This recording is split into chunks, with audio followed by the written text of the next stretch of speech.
What's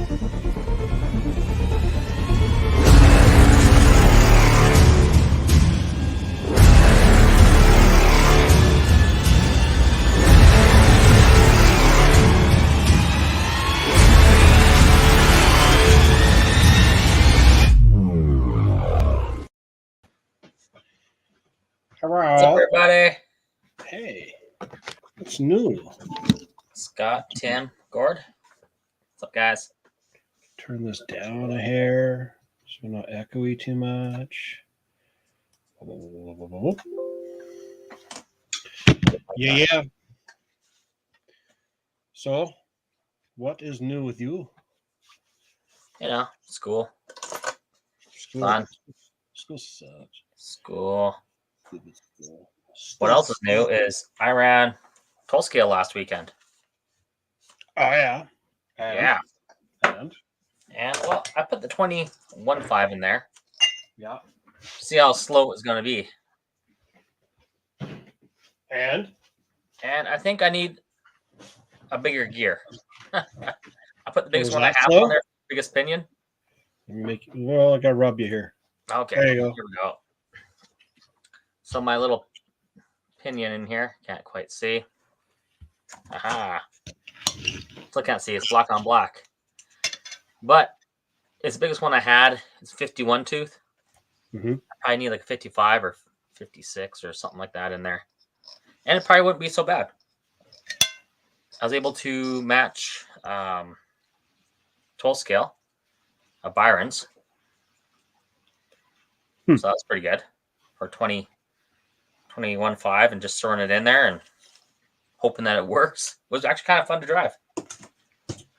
So are you hooked on the GT idea again? I don't know. I might be. I might have to do something. I don't know. The phones were nice to drive on, though. The phone was just like everywhere I want it to be was right now. I wonder if those rubber are the same way. Well, one way to find out. But pretty good for just throwing the car together and putting it on the track. It felt good. And I had the like mystery tires on here. I don't know. It worked pretty good. No, I didn't get rid of any cars. I cleaned up. Gord's asking whether or not I got rid of cars. I did not. I did some major rearranging of the studio-ish. I moved things around and then proceeded to go and smash and crash and all that fancy stuff. So yeah, that's why that's like that. Yeah.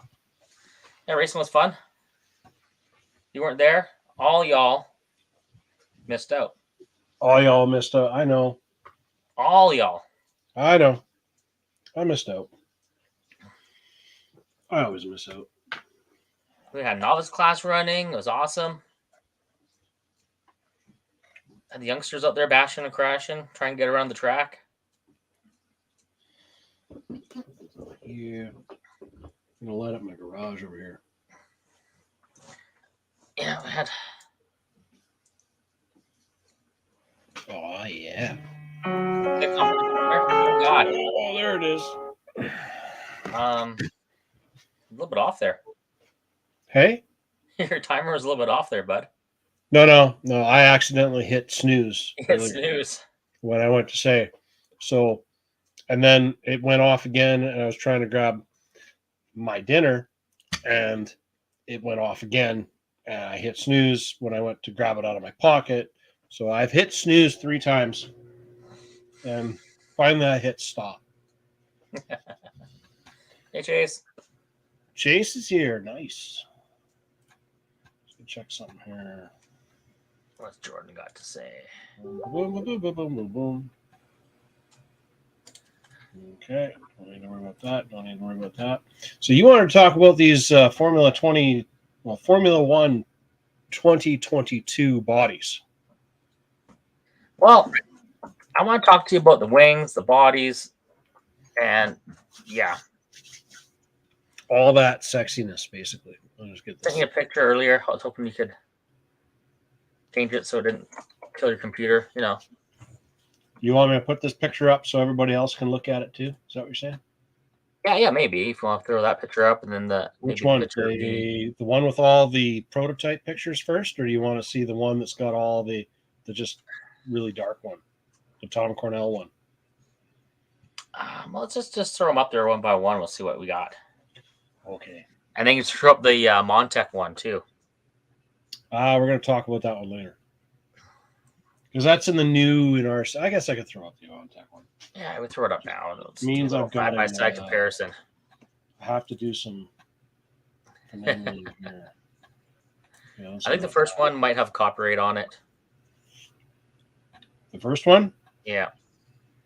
Well, the first one might have copyright, but I'm taking a screenshot. I'm grabbing an image off of a screen, so it might not be so bad, right? Okay. I'm going to wherever you sent me as a link, so it's all your fault. Oh, God, I sent you a bunch of stuff.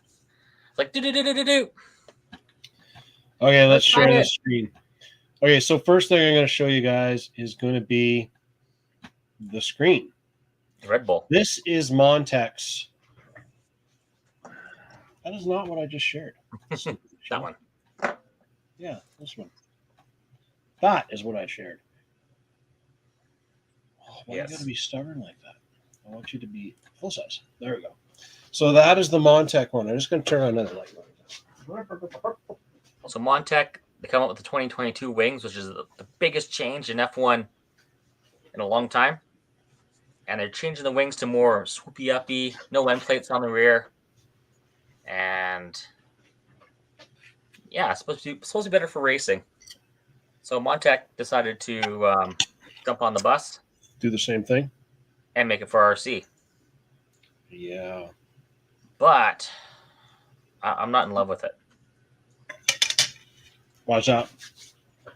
Well, if you look at this, right, and then we look at the real deal. I'm finding the real deal. Find the real deal.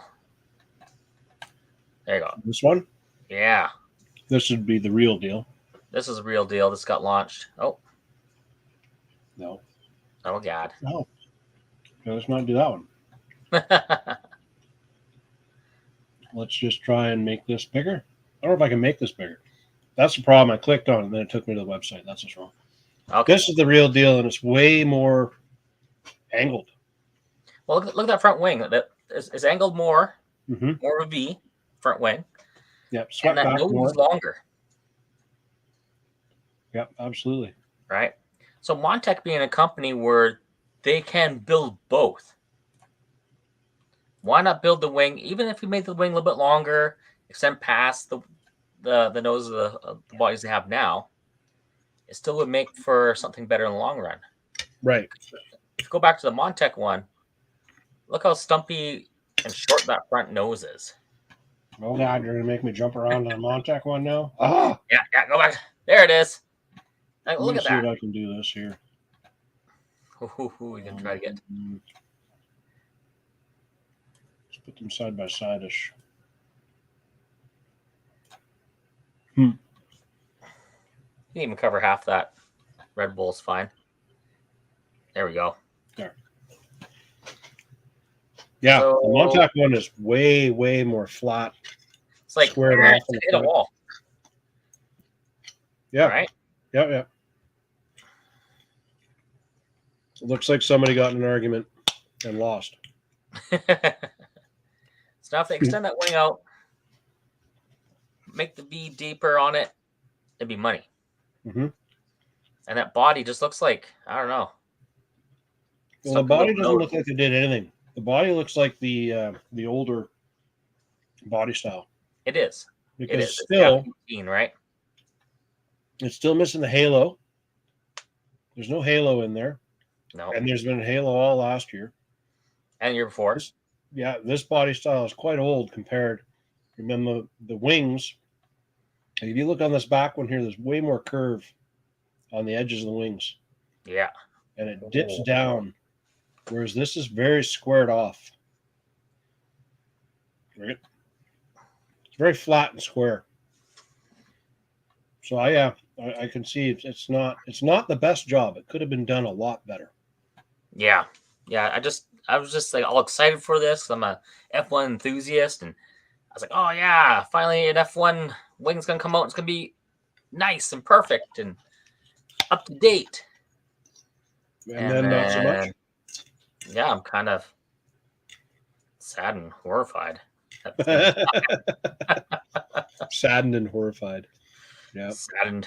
Mostly sad. Well, I'm still working on it. So it's got the cool little end scoop on the end plates, right? On the front. Mm-hmm. So it has that.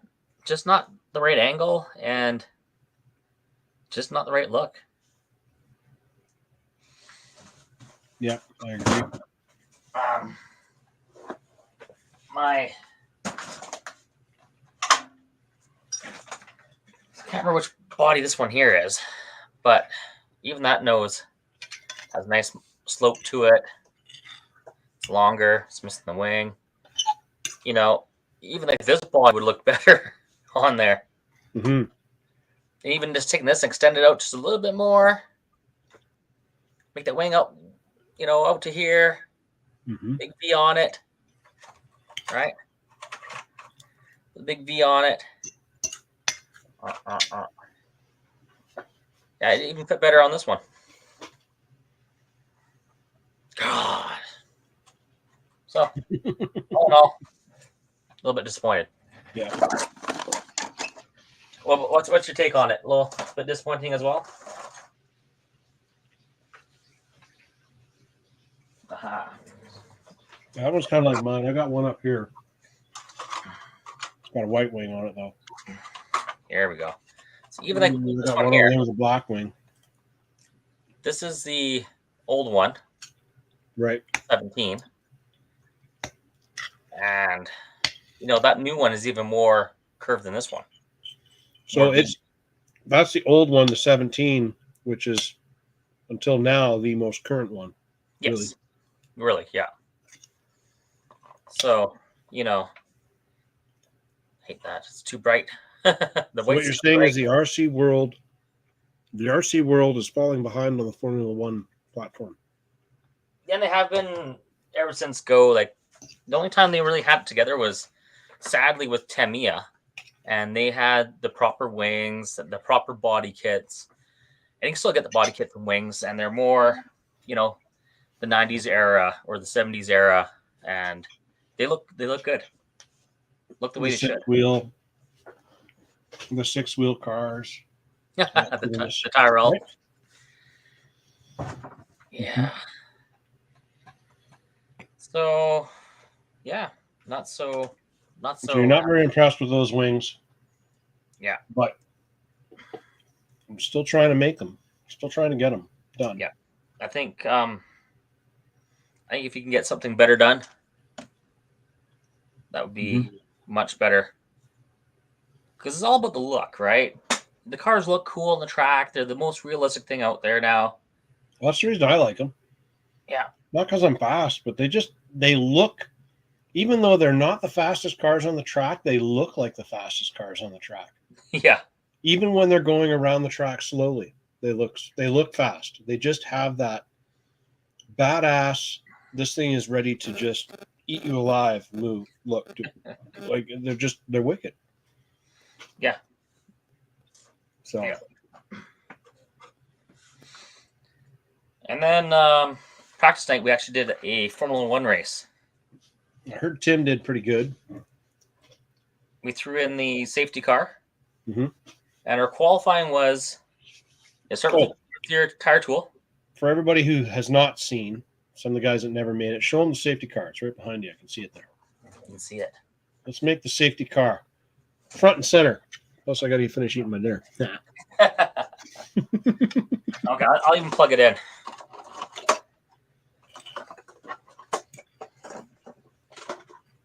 Oh no, memento. So did you run your fancy little timing system with the safety car this time or no? Fancy timing system? Well, your pit box that you made before. No, we did not do the pit box.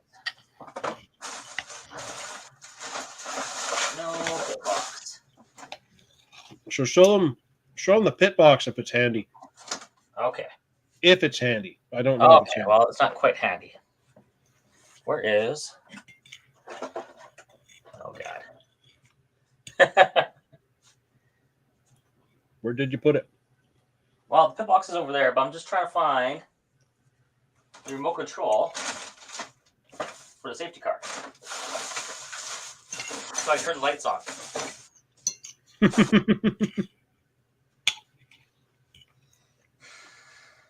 Like, seriously.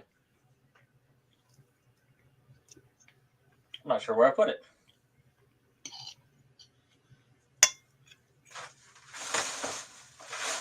Yay, I'm not the only one. I wasn't prepared for this. Yay, I'm not the only one. Well, let's see what happens here. Maybe if I can turn it on. This here.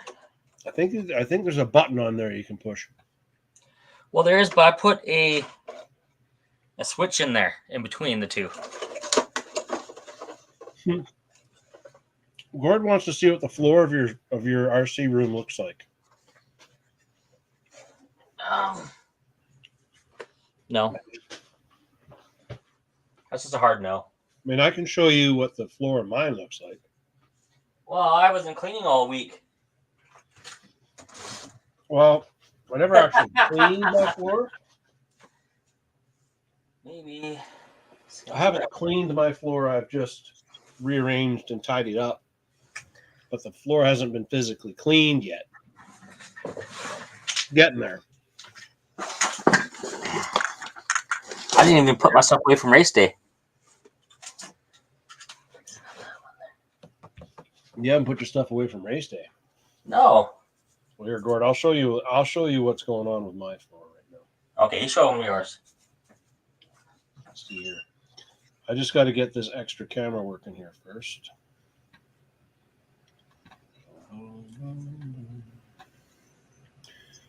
This guy over here.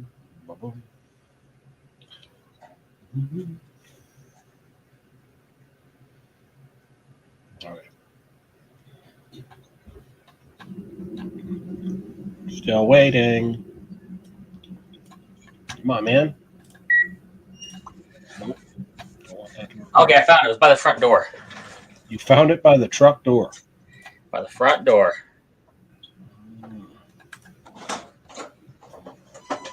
What's going on here? Oh, God.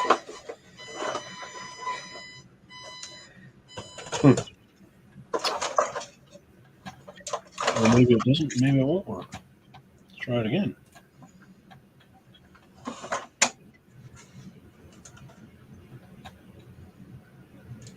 How weird is that? It's not wanting to work.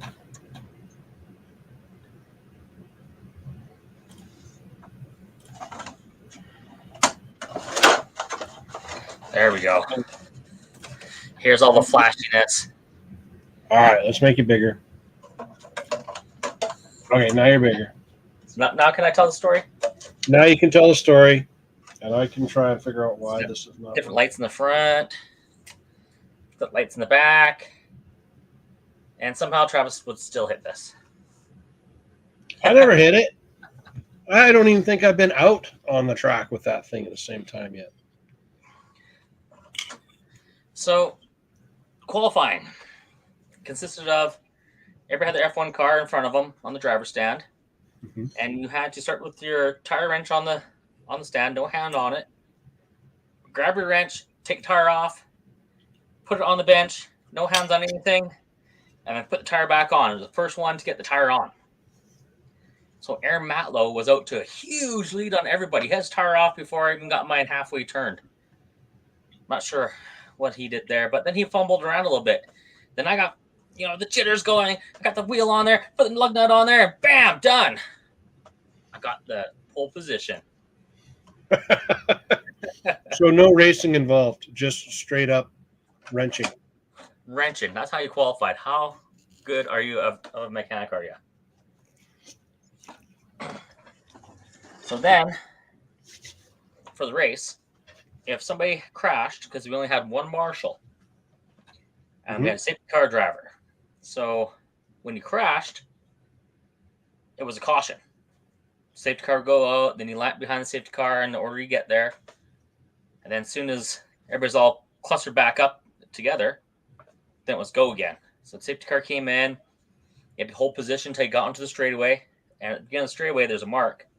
And that's when you can go past again. So we did that for a 10-minute race. I think everybody had fun with it. I think there might be some small tweaking we can do to it. I think we might need to do something a little bit longer because behind the safety car, there's a lot of safety car action out there.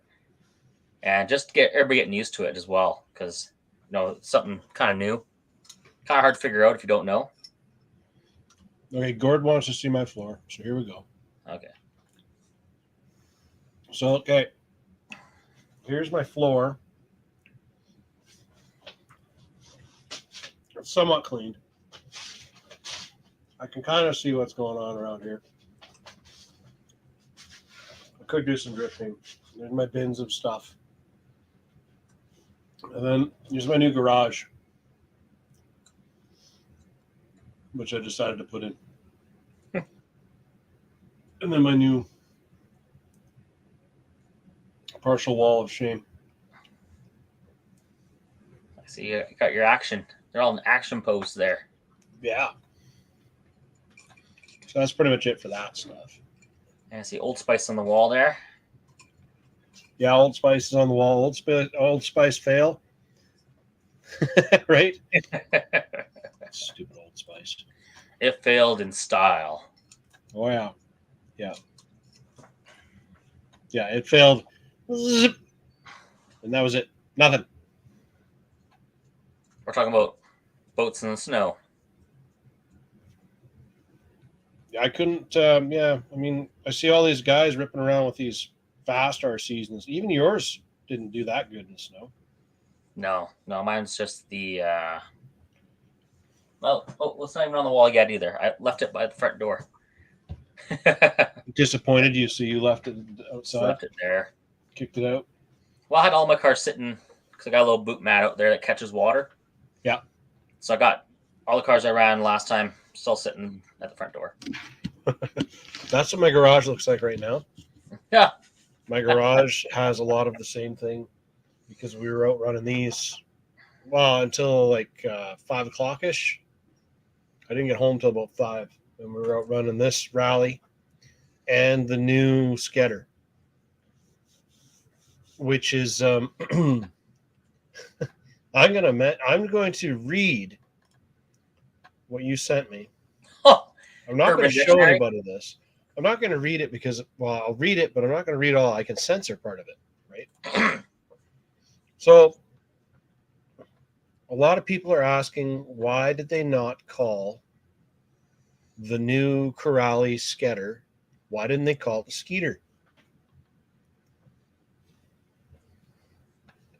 So Skeeter, the definition that Aaron sent me, Urban Dictionary, per dictionary, and I am not going to say all the bad words, a promiscuous female who sleeps around with many men and enjoys getting skeet in her face, and lower back, also enjoys giving.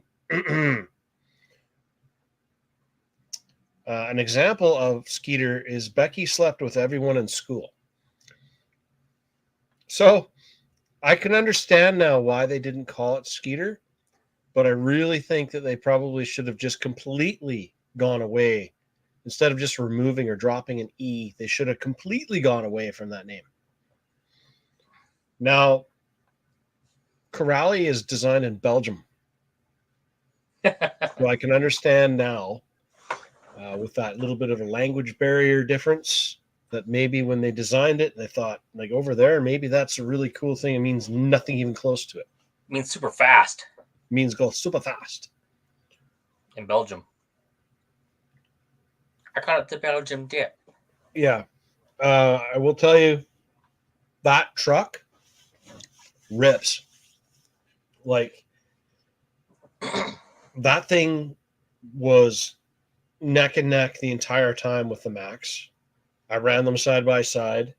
I I need to run with somebody who I was running with Keenan, who doesn't really drive RC a lot. He's not a bad driver, but he's not into it as much as he's into video games. So when it started getting a little sketchy and going sideways on him, it kind of went wham into the side of my Skedder. So there was a little bit of crashing and bashing. It wasn't supposed to be, but it went like it hell, and it's success. It's fast. It launches. It jumps good. I launched it off those snow piles that are back there. Same thing as before. I'm impressed. And I'm looking forward to running it some more. I'd want to run it on some dirt. So it lasted the whole time without me driving, right? Without you driving. Now, if you start driving it. Durability test coming up. Right away.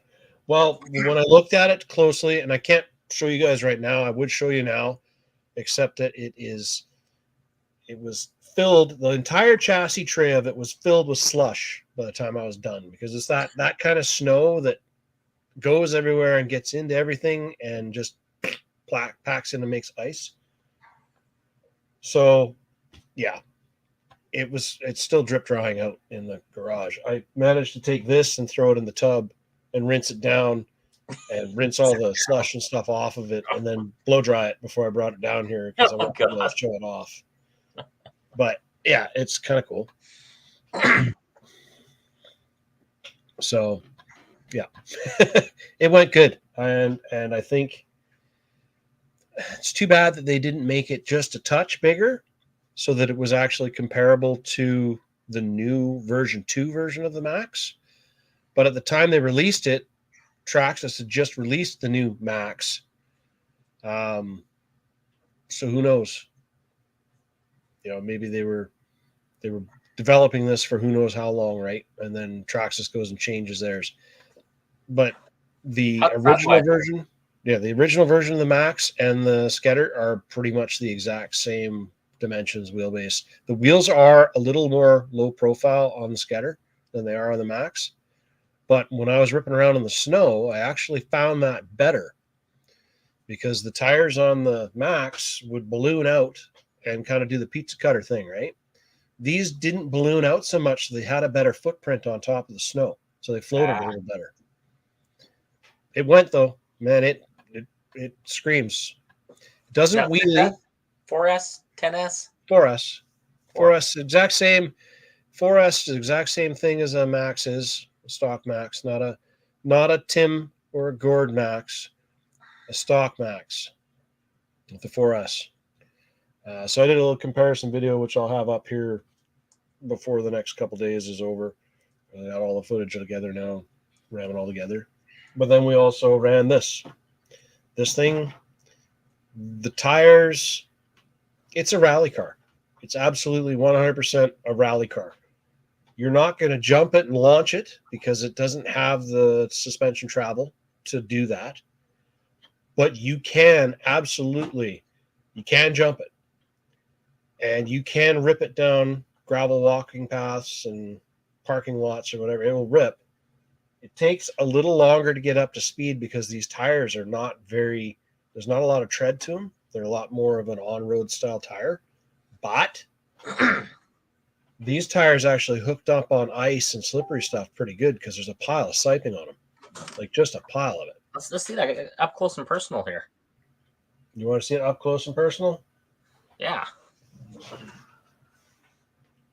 I'll take the body off of it. So that thing looks like it's bigger than your drift car on the shelf there. It's about the same size as a crawler body, it looks like. Okay, well, this is a drifter. This is a 110 scale drifter, right? Yeah. So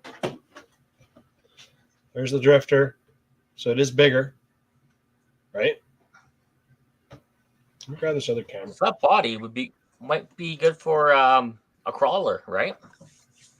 It might be. It might be. Let me get this other camera set up here.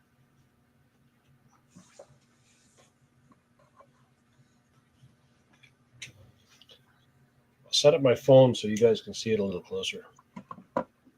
Yeah,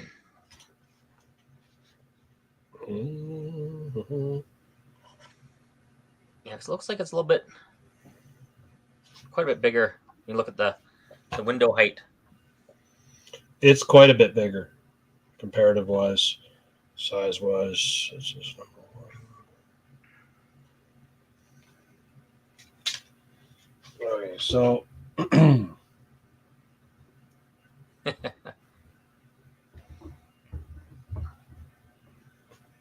okay, so if I put that on here, you guys can see this a little better now. Share this extra camera.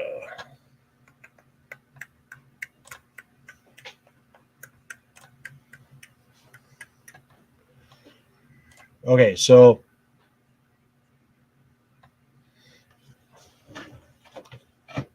Is that also a Subaru body? we'll move this guy out of the way, and I'll put this motor in the back corner here. Get this light up here. So Like, are those both Subaru bodies? yes. Like, what are the odds of that? Well, this is the old Tamiya body, right? This is an old Tamiya Impreza. Yeah. 2-door, 4-door. But if you put them right side by side, you can see like that's rear wheels lined up. And that's the difference. It's quite a bit of difference. Oh, yeah.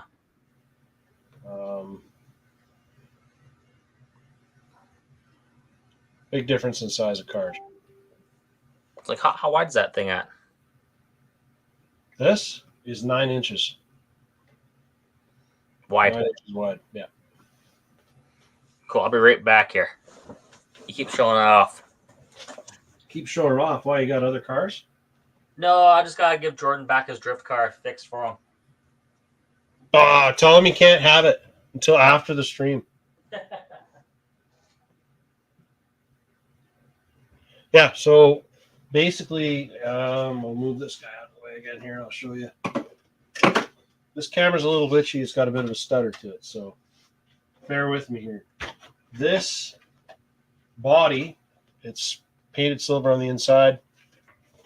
It is, let me move this mic so you guys can hear me better.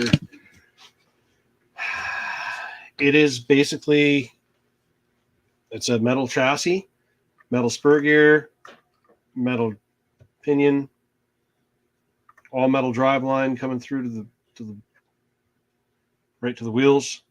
It does have some dirt guards on here. ESC is 3S capable. That's all it's really capable of. Not a lot of travel on here. The shocks are clips, removable clips. And yeah, I mean, you can see on the bottom of the chassis is pretty scratched up already. That's just from ripping it up and down walking paths for probably 2 battery packs through it. I'm not missing any hardware or anything in the back, which is nice. I did find a couple issues with the steering. So in here, when you're running it, the steering rocks will fall down inside this spot here. Right. Rocks go right in here and they jam up the steering. And then once they jam up the steering, well, you can only go one way. So I had a lot of issues with being able to turn left at some points. And then they would also get in between. They were getting in between the this rocker arm setup here and the bottom chassis plate. They would jam in here sideways. And when they jammed in there, then you'd lose all your steering as well. So yeah, that is that bad boy. So that video will be released later tonight. I've got the video footage almost done. And then that'll be up and going. Let's remove that guy from there. So yeah, that is that. It's a cool car. I like it. It's really fast, really fun to drive. It doesn't do crazy. Like I don't think I'd ever take it to a skate park, but I would definitely take it just to go out for a walk down. Like if you're going on a walking trail somewhere, that's a fun one to take. I think. I'll put my camera back up here. Turn this down here a bit more. So you show off the tread pattern too? Yeah, tread pattern's not that fancy. Really. Put you back on here. Boom. There you are. Yeah. So what car did you give him back? RMX. Drift car. RMX 2.0? Yeah. One of those overpriced ones, maybe? I think it was a kit or something he built. Oh. Might have been that kit that you had. Oh, maybe. I don't remember. There we I go. don't remember who drove any of those. I know they're doing their drift nights on Wednesdays, so. Yeah, so he had it, drove it for 10 seconds, and that was it. Apparently, one of the pieces, you got to read the instructions really carefully. It tells you to put this piece with the diff. So it goes from spur gear to a pinion and ring gear to another pinion and ring gear in the transmission, right? Yep. So that might be that one. And ring gear. What was that guy's name? There was a guy that came to the drift nights a couple times there, and he built that one, and it had some issues with it. What was his name? I mean, it was an RMX 2.0 kit. And what happened was he had put something wrong in the diff, in the rear diff. Yeah, so that's the same thing happened to Jordan there. Because it says to put, it has the instructions like this, and it says to put that part to the back transmission. And then a B at the end of it. So if you're not too careful, you've got to look really careful, and one part's A and the other part's B. Right. It says to put it back towards back transmission. You think to put that part away from you because you're building the transmission this way. Yeah. So the back of it would be that way. No, Right. no. Turn it around. So I fixed that for him. Then I built the ball diff because he wasn't feeling confident in building that. And they're a little bit of a, gentle touch you need for it.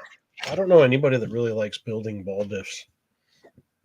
I'm like a pro at it now. Well, they're, like there was a ball diff in that MST, that little mini that Maxx built, right? Which I'm still floored that he built it and didn't have any issue putting that. Well, he had one issue, but for the most part, he built that thing himself.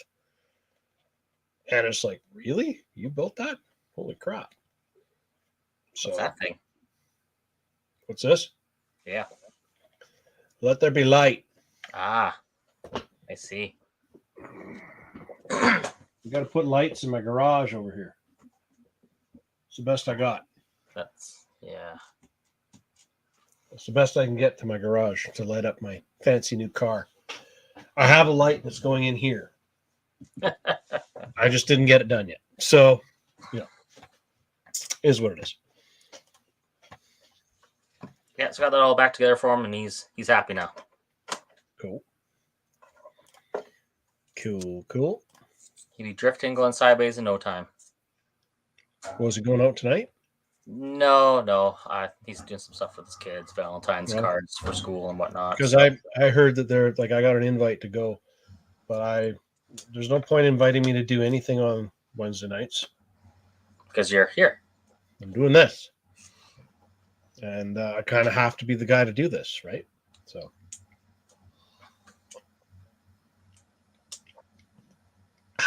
Oh, that's good coffee. You could do live on location.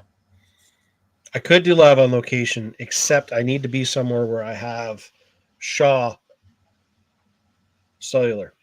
Because I switched my cell phone over.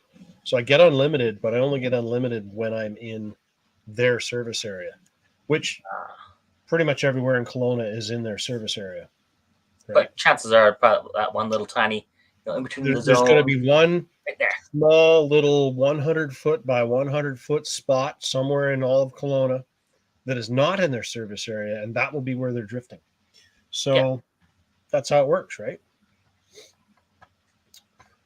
But let's, you guys hear that? My furnace? No. You hear it? It sounds like water running. So, okay, this is the basement that I'm in. The dungeon. Then I have the kitchen above me. And then above the kitchen is the bedrooms and everything way up top. The bedroom. My kids decided that they're going to have a bath because they're not allowed to be on the internet right now because it lags. So they've decided to have a bath. Now, one of them is draining the bathtub, and the plumbing comes down right there, right, like 10 feet away from me. There's the stack. And I have had a little bit of coffee, and I'm hearing all that water run, and now I'm needing to go to the bathroom. So, anyway, so let's do our new and RC for today. Right now. Right meow. Let's do it. Right meow. Right now. Right meow. So let me find it first.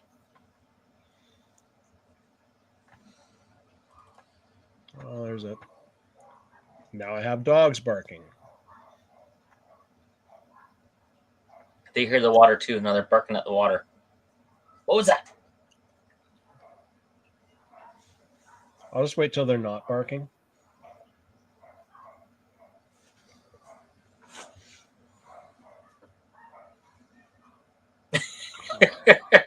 You hear them yelling at him? And we're clear? Nope. Gotta hate that dog. Just barks at nothing. Barks its own shadow. Babysitting dogs. It barks literally nothing. You walk out the door, it barks. You walk in the door, it barks. You tell it to shut up and stop barking. You know what it does? It looks at you and goes, ruff, ruff, ruff, ruff. Kind of like a big old FU kind of bark back at you. That's brown small dogs. Right? They have little dog syndrome. It's a true thing. It didn't open. Yeah, open. Open. I said open.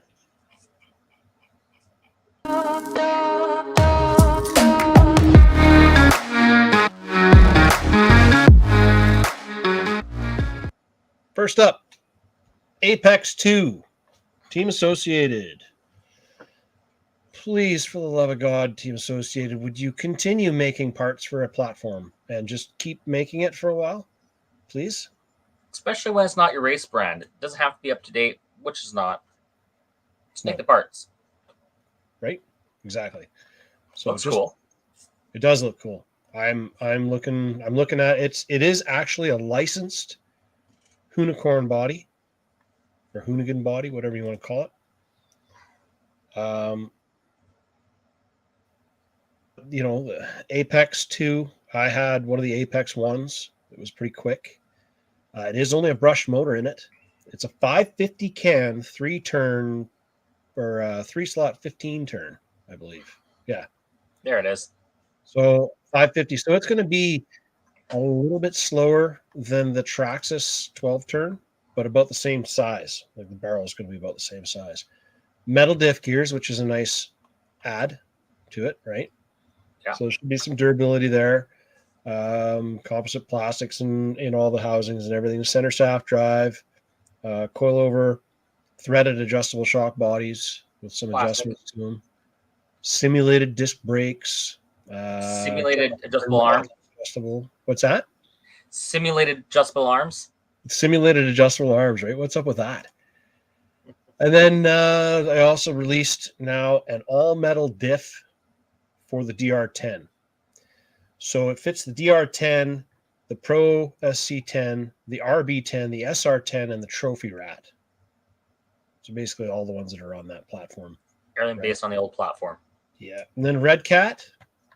You want to bling, bling, bling your new lowrider, they came out with the new wheels in chrome and gold. So you got all your spokes in there, and so these are made to fit on top of the rim. Oh, All these jeez. inserts and stuff. And then I believe this is the centerpiece here for the main rim. But it's just Bring all it the up. different. Yeah. So like this piece, trying to show you here. So if you take the stock rim and you add all of these pieces to the center, so you can see the top left corner, that corner, up in that corner there, those are the main rims. And then all the other pieces are inserts that fit in on top of them. Right? Cool. So they did those in a gold and a chrome. Looks pretty cool. And then apparently, I guess all the boys were getting upset because their super expensive 64 Impala only had one servo on the front that would work, right? Because the original lowrider only had the one Altros. It's a super fast 300 reef servo, and it's fast. Like it moves faster than my finger moves. And yeah, but then they came out with this new version that they just released here, just before Christmas? Yeah. With the Monte Carlo, which now gives you a servo on each wheel. So this one, the old one, had two servos in the rear and one in the front, which worked on the front and did your hop with one servo. This takes it out. So now you can do a servo for each wheel on the front. So now you get your four wheels all having independent. You need one wheel. Servo is not included. Yeah, so you can do your wheelie riding. So the servo is not included. This just gives you all the mounting hardware to add another servo. So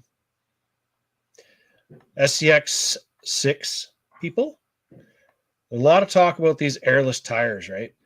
So Three Brothers RC came out with an airless foam, or whatever you want to call it. It's an insert for the SCX6 tires.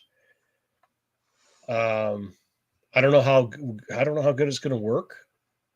That I know those tend to be a little stiffer, but being stiffer, they might not be that bad because that truck is really heavy. But there's like a 2-stage on that one. It almost looks like a 2-stage, but it's Right, actually 2 different materials on it. Yeah, there's the black outer, which is like a rubbery. They're all 3D printed basically. So yeah.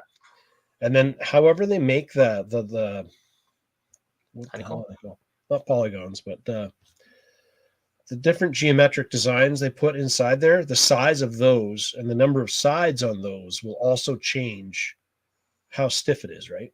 So this is from X-Ray. So if you want a widening kit for your X-Ray X4, here you go. You now have a widening kit for your X-Ray X4 because everybody wants to be wider. I think that's actually narrower. Is it? Minus No, 0.5 mil. Medium grip, widener, -5. You're right. Okay, -5. I read that wrong. So it's not wider, it's narrower. So you can traction roll even more. There you That's go. more meant for the European tracks where they run on low grip surfaces or outdoor. Yeah. Yeah, I think you're right. Anyways, so that's their new thing. And then here's the Montec, which we were talking about earlier in the show, but not on this. Montec's F1 2022 series version of the F1 wings. I mean, at least somebody's doing something.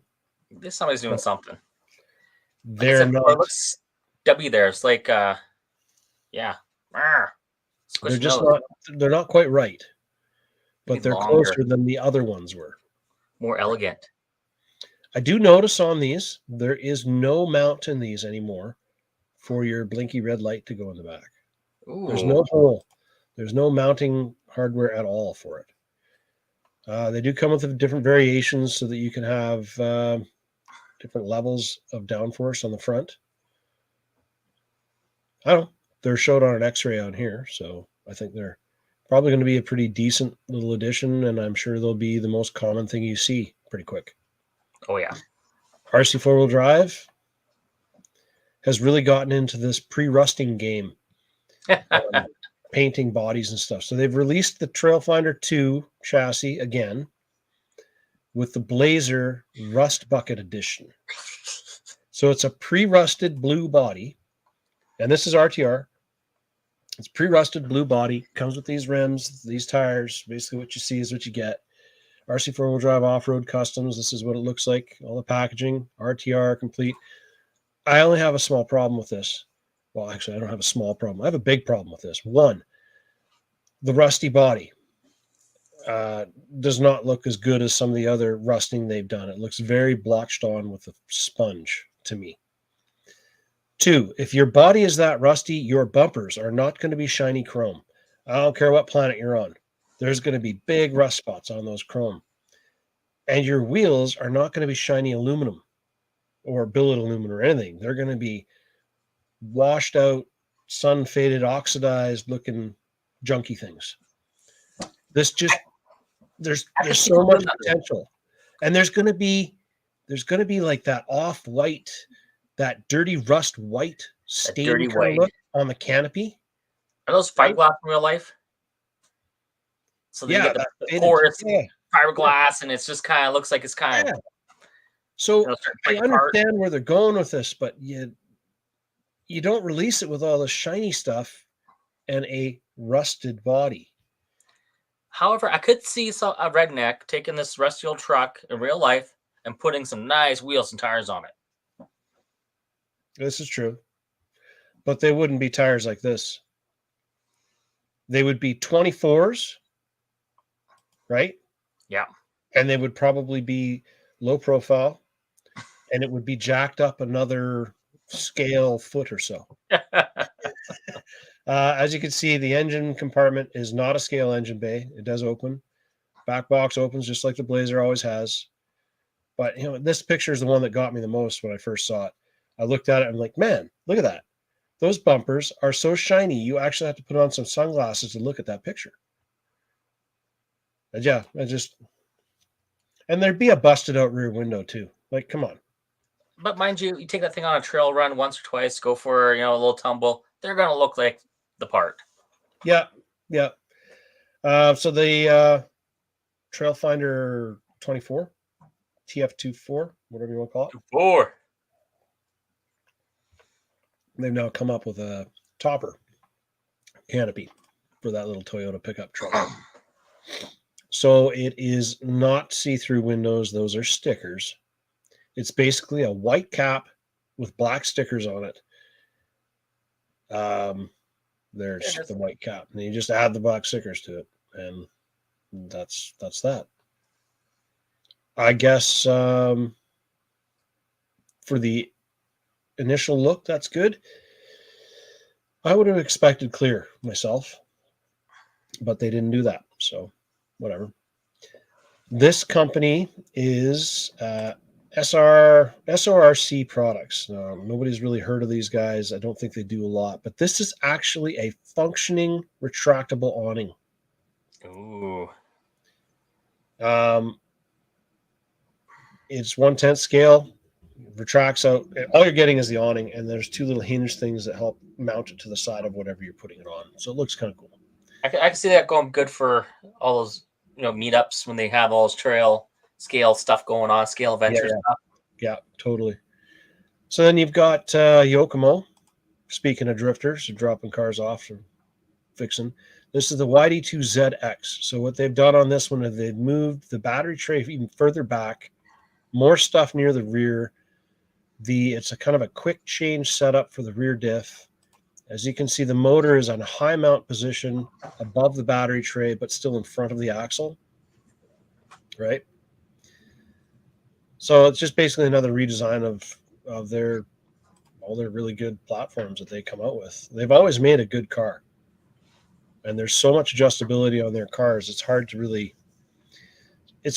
notice the differences unless you're that good, right? Proline. Getting skinny. What do you think this is? It's going to be the front wheels. They're going to be ultra skinny. I zoomed in on the picture, and it says 0.7 by whatever. No. It's a skinny tire. No. You're right. It is a small tire. It is a skinny tire. They released that tire last week or the week before. Anyways, it's been out for a bit. But this is their new Nissan Skyline GTR Skyline R35 R35 The newest edition. drag car body. And then they also have released, funny because everybody's doing everything for the SCX6 now, right? Yeah. So now they're also releasing a SCX6 2.9 inch dual stage foam to go in their Hyrax tires that they released for that said platform. And then last week we already talked about this. You and I talked about this. It was literally released during our last episode of this. So we did another episode the next following morning. This is the F100 no prep on the 22S no prep chassis from Losi. Only thing that changes the body. The rest of it is all the same. It is still, I think, one of my favorite bodies, even though I'm not a Ford guy, but the body, the details, the effort, what they did to this body is just mwah, beautiful. Yeah, I like it. Like I said before, the front end looks apart on that chassis. Yeah. You know, most of them need to be skinnier and longer, but that's kind of how that F100 looked, you know, in real life. Yeah. It's really stout looking front. I like it. I think they did a bang up job on it. I like the yellow. The yellow stands out really well, and it makes me kind of gravitate towards it. And I like the fact that it's a bright color, because when you're drag racing down the track, that bright color will be easier to see. It'd be interesting to see what that looks like lit up at night.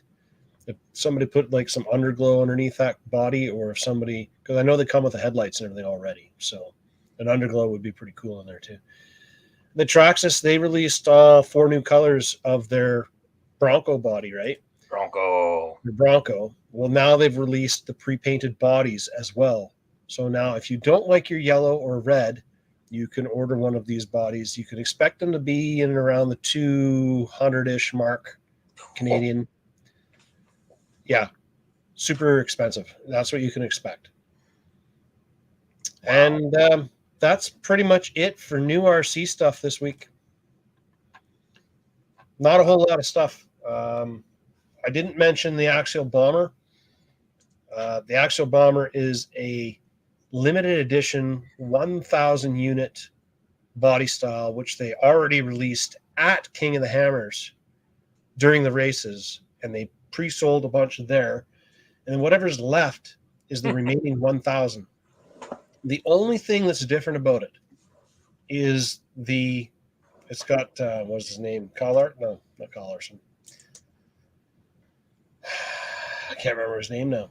Anyways, it's got the driver of the original Bomber chassis on there and all the wins that he's done. And it's basically like, it's a commemorative version of it. But the only thing that's different is the body panels. That's it. It's the pre-painted, pre-deckled body panels. That is what you're getting, and you're paying more money for that. And there's only 1,000 of them available.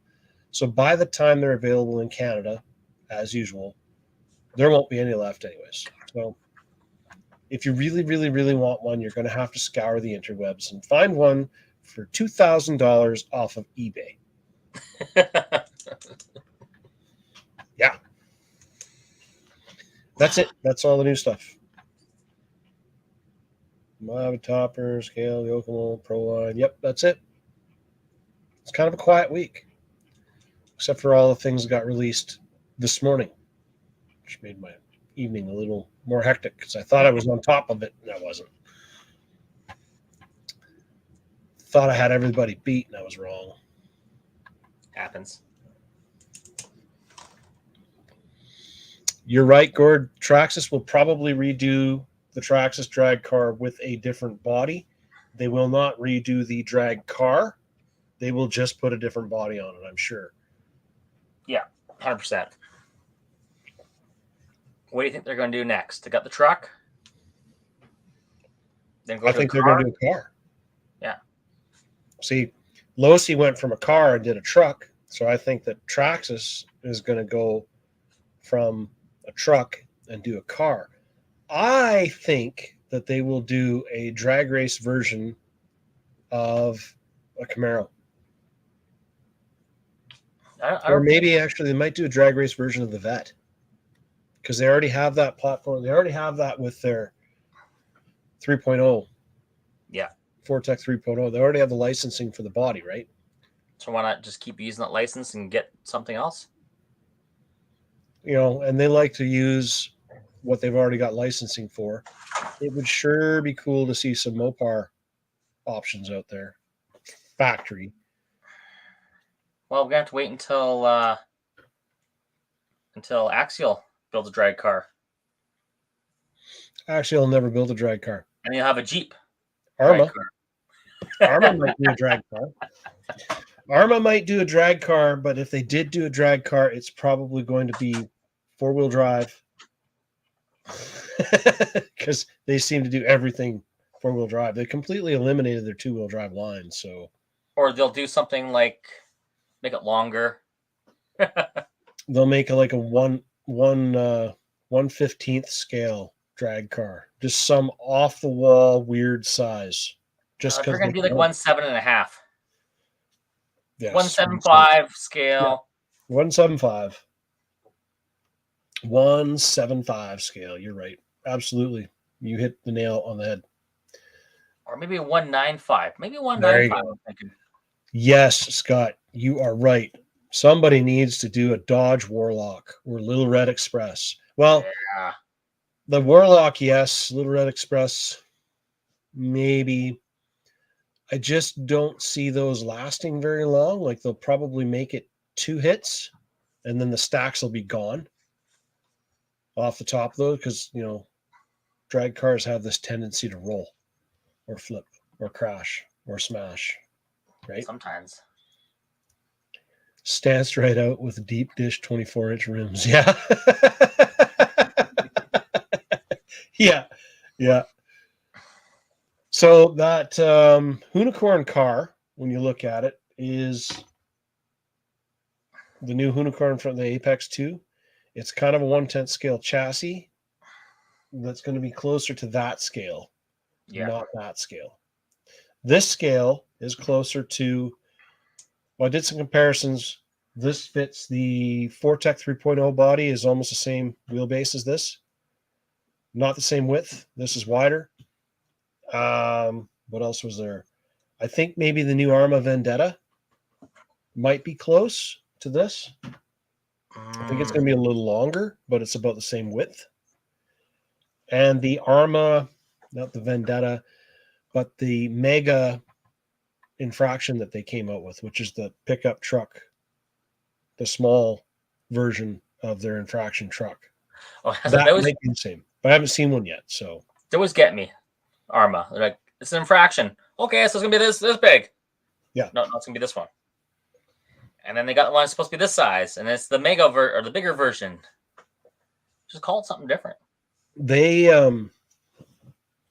I don't know if they have a hard time getting licensing for names or what the problem is, but they like to do things like they come up with the Outcast 6S, and then they do a 4S version, and then they do an 8S version.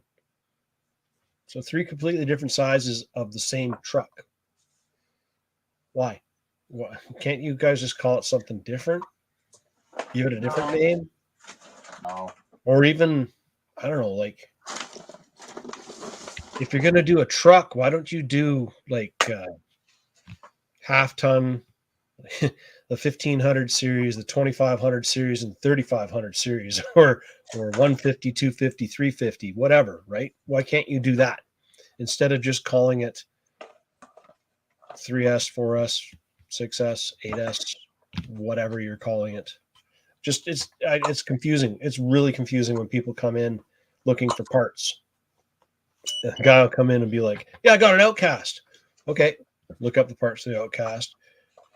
Okay, well, this is it, and then they'll come back in and they'll get the part and they'll be like, "Well, this is way too big for mine." Well, you said you had an Outcast. Oh no, I've got this. This is the Outcast. Well, okay, you didn't say you had the 4S. You said Outcast. kind of everybody's fault on that end, but would be easier if it was named something totally different. Would be. Would be. I got a new toy. I got 2 new toys. Just 2? Mm-hmm. I sure This just. showed up. What's that? Make it bigger. Rabbit. So this is a 360-degree camera here. Let me change it over to. Let me put this up here.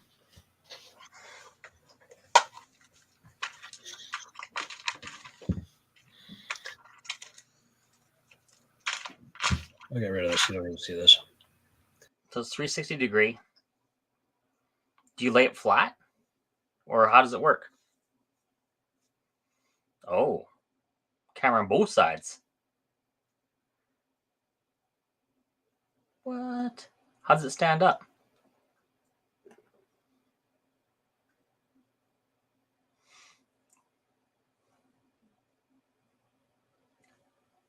I can't hear you though, Ben. I think your volume died.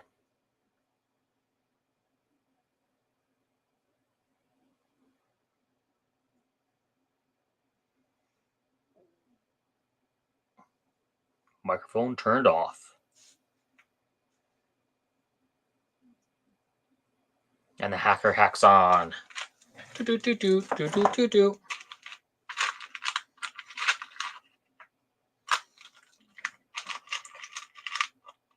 Uh-oh. I think we lost him. Oh, and he's back. Can you hear me now? I can hear you now. Yeah, so it must be when I'm doing that other camera.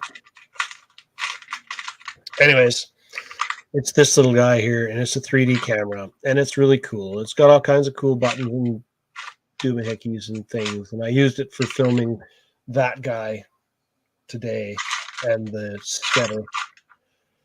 Oh, And then I got this other one. Put that there. And then I got another one. This guy. Not you. What's that thing? Tell me more. This is another camera.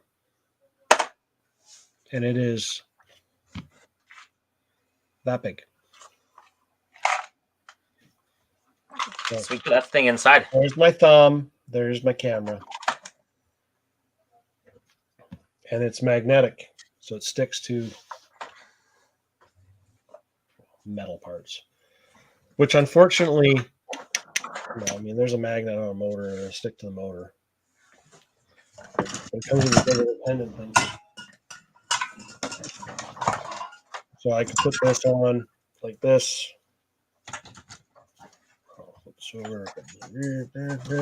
And I go boom like this and stick it to my chest and done. And I can record you and you don't even know I'm recording you. Because it's that small. It's not that spy.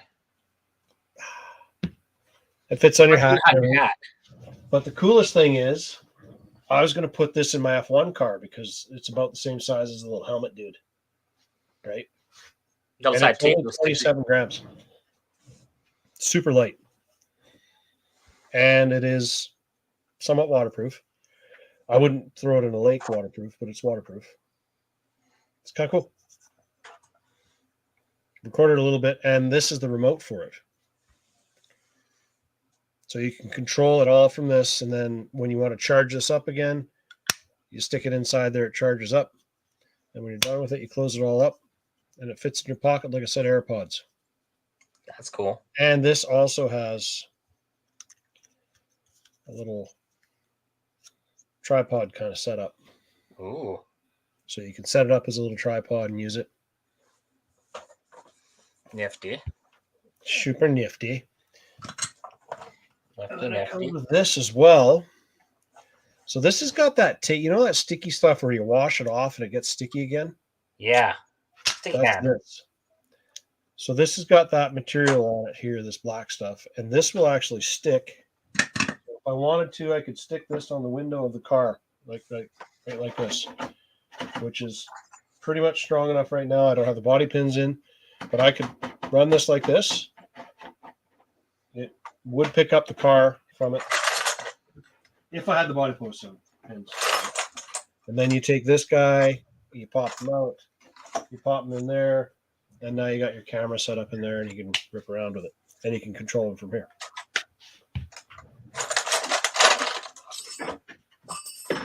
So it'll be cool to see what that does and how many places I can stick it and make it show good footage. So I can bring this down here and have like first person view about the same spot as a car would be. Yeah, cool stuff like that. But their order of it, like when it came in the box is full of junk now, but the box looked like we went through a war or something.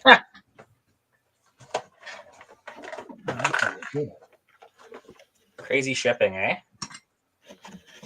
Yeah. So I could stick this, let's say if I wanted to do this way, let's put it on the inside here. I could put it in here. Put this on the inside of the body. I can turn this around. And I could have an FPV camera on the inside of the body. Which, now that I look at this, I think that maybe that's the way I'll set it up on the on-road car. If I can get this. But it sticks really good to the inside of there. That's cool. Right.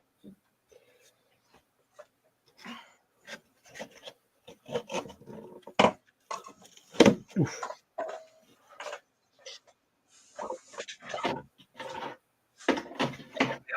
And then you want this to get re-sticky again, you just wash it off with water. Get the garbage off of it. Comes with this little protective thingy to make it work again. So I'll have a video out of this once I make a couple videos with it. Yeah. And then this little charger station is really cool. You just stick that in there, that satisfying click sound. And this fits in your pocket. It's about the same size as a set of AirPods. Oh, and I can also control it from my phone. I can control this from my phone as well. Oh, God. You got so many apps on your phone. Yeah. Good You thing need 3 phones for when you go out next time. Good thing I got a new phone. So I can run more apps. Right? Oh, God. But we'll see what the footage looks like off of this one. I did blast this pretty good today with mud and stuff like that. Ripping the Maxx and the Skedder past it today. So, yeah. Kurt says, cool. How much was that? Too much. Enough that I got in trouble. Enough to get in trouble for. Enough to get in trouble. Yeah. So what do you think? You can put that in the middle of the track and get the whole race, or what? I'm hoping if I put it up on a tripod, put it on a tripod. Where did I put that other? Or string it up to the ceiling and hang it. I've got.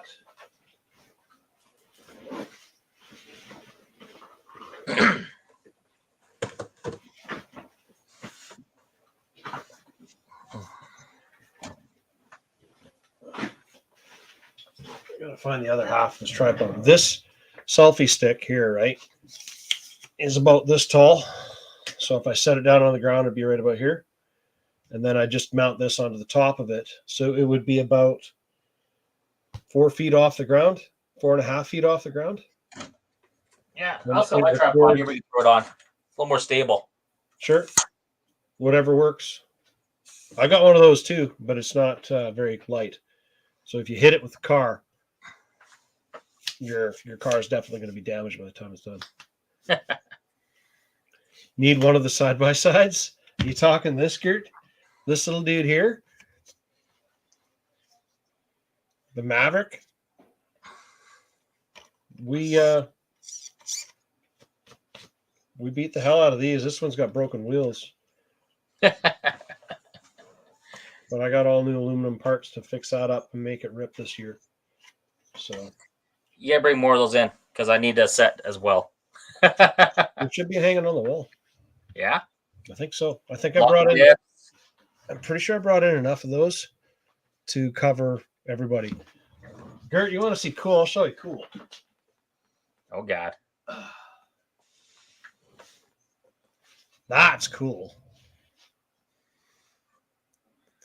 but it's not an RC. No, but it's the same scale. So I put this in the box of my truck. The reason I have this is because I'm doing a scale build with that BRX01 build. And this is going to go in the box of the Toyota. And be strapped in with rubber bands. Put it in the back of the garage. I'll put it up in the front of the garage so you guys can see it. There you go. With the super big car. This car is too big for this garage. Is that the garage it came with? No. This is the garage that comes in the boxes with all the Element Enduros. So every box, every platform has a different. So this is the one that came with the Trail Runner with the independent front suspension. So if you do the Gatekeeper, it comes with looks like a race hauler style trailer. So that one's set up with a race hauler, and then I think the original Enduro is like an old redneck barn kind of garage. Is the original Enduro, the Sandero, I think. They all have a slightly different. And the little 124 scale one, that little guy, it has its own box like that too. So you crack open the box, cut open the panels, put them all together, and they all work. Oh, is it a 350? It is. 350 SXF. Good eye, Gert. Good eye. Yeah. So I got the Oh, you got the pit box. The pit box. Show us the pit box. Explain the pit box to those of us who don't know, which would be most of us. Pull your car to pit lane, and your car must be stopped. There's a person working this. This is a foot switch. They tap it. It beeps. The light goes on. Oh God, there's beeping.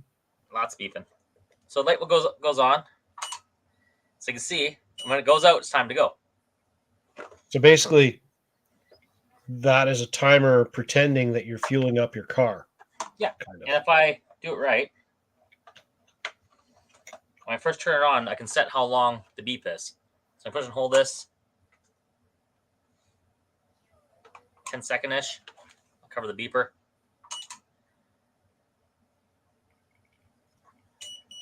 There's your pit stop. Isn't that fancy? That's some fancy stuff right there. How much was that? Someone was telling me about it and got jealous. He had to order himself a 360 cam and a mini cam. No, I didn't get those cameras off of Talbot. I don't watch Talbot's videos, Gord. There we go. So that's a pit box. We can also use that on practice nights too. Yes. Have a race. Everybody comes in for a pit. Yep, that'd be cool. That would be way cool. Something mix it up a little bit, different style of racing, you know. Oh, I did a run on Sunday with the new tracks that we put on Friday. Yeah, I don't want to hear about your not at the race day on Sunday. Yeah. Yep, needed fresh air, needed bright light. You know, had to happen. They don't work very good. No? Well, they work good, but they're a softer rubber and they stretch and they cog way easier than the other ones did. And they packed up with snow, like right now, even after I acclimatized it. So I don't know. So old ones still better? No, the old ones didn't cog as much, but they also couldn't get into the deep snow as much. So if it was really, really, really cold out, I think these ones would have been better because they're a softer compound and they wouldn't have iced up so bad. but we were right at that temperature where the snow was melting and then refreezing, and it actually made the tracks bigger. It made them big enough that they started making a rubbing noise against the body. When you turn the wheels, when you turn the front, it would go. Kind of sucked. It kind of sucks. Yeah. So, what else was I going to talk about today? Not really much. Oh, Racing. I want to talk about racing. You talk about racing. Racing. There's only 3 races left. 1, 2, 3. What dates? 3. What dates? 19th and 20th this month. And then 19th the 3rd and 4th. 20th. Yeah. It's not this weekend, next weekend. So that's Family Day weekend. Ditch the family, come racing. You got Monday to catch up with the family. That won't happen. Monday's a holiday, so you just hang out with the kids on Monday. Is it Monday that's the holiday? Yeah, I think it is. Yeah. You got Monday. You got lots of time. Yeah. And then the next race is when? The 5th? I do believe it's the 3rd, 4th. Let me double check my calendar. No, 5th and 6th would be Saturday, Sunday. Okay. So 5th and 6th of March. March, yeah. And then it looks like. And then the 12th and 13th. It's back-to-back weekends because I'm gone the next weekend to Mexico. And then that's it, right? Then that's it. That's it. 3 more races. That's it. That's it for racing. So if you haven't get it out or you need to get some more racing in, now is the time. Okay, because so we're gonna have a lull in between until stuff happens outside. So there'd be nothing for March, nothing for April. And the first thing that's going to happen outside is going to be U4 or rock bouncing. Yeah. And monster truck. Well, drag racing, then monster truck. And some pavement. And then after the first, so there's going to be 6 races of drag racing. Or no, six races of U4. Because that's going to be Thursday nights. And after those first 6, so first 12 weeks basically, right?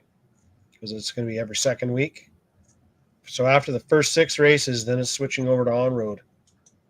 And it'll be outdoor pavement on-road racing for pretty much most of the summer. And then come the end of summer, beginning of fall, September, October, it'll switch back into the U4 rock bouncing again for Thursday nights. And at some point, yes, Gord, we're going to do Maxx Fest. I just haven't decided when or where. I have ideas. I have many, many ideas. I just haven't solidified any of them yet.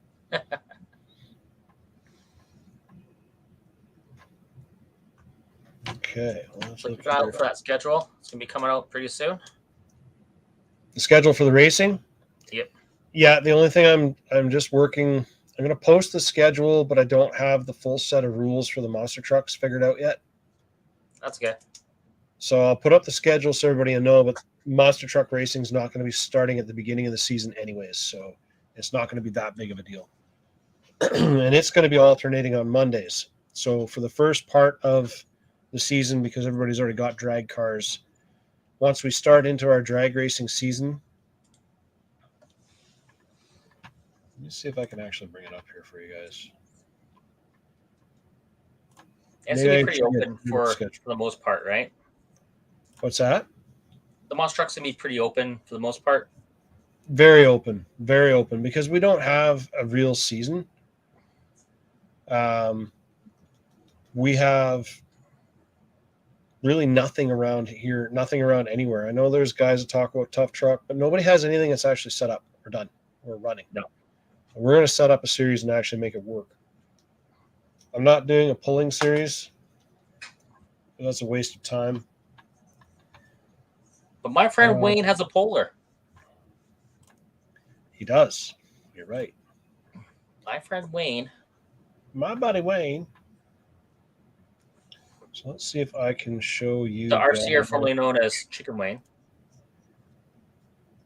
Let's not do this. Let's go back to How do I show this the way I want to show it? Yeah, bring the tracks as Bigfoot. That'd be kind of cool. Yeah. Okay, so starting.